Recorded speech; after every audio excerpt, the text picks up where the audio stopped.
County Materials is a good fit for veterans, as the family is very veteran orientated and they do care about their veterans.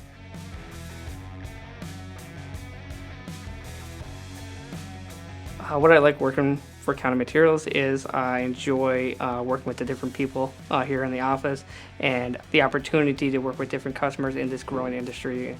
It's rewarding to be a part of a division that's growing so rapidly.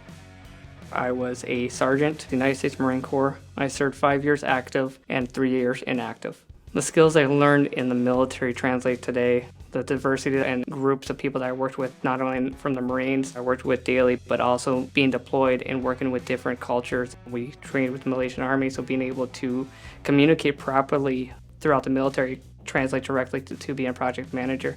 County Materials is a good fit for veterans, as the family is very veteran orientated and they do care about their veterans. That is shown throughout the years, even my 2 years of being here. I do believe that County Materials is a good place for any veteran that's willing to be challenged. I think the best advice that you can always tell anybody is don't be afraid to ask questions. There's no such thing as a dumb question. The only dumb question is the question that's not asked. When I started at County, I had no clue about precast at all and had no knowledge. Within 2 years, I am able to successfully run a project through without any questions. When I hear that statement as "we are County Materials," I think it reiterates that, again, it's a family-owned company and they want us to be one team, one family, working together to meet customer expectations.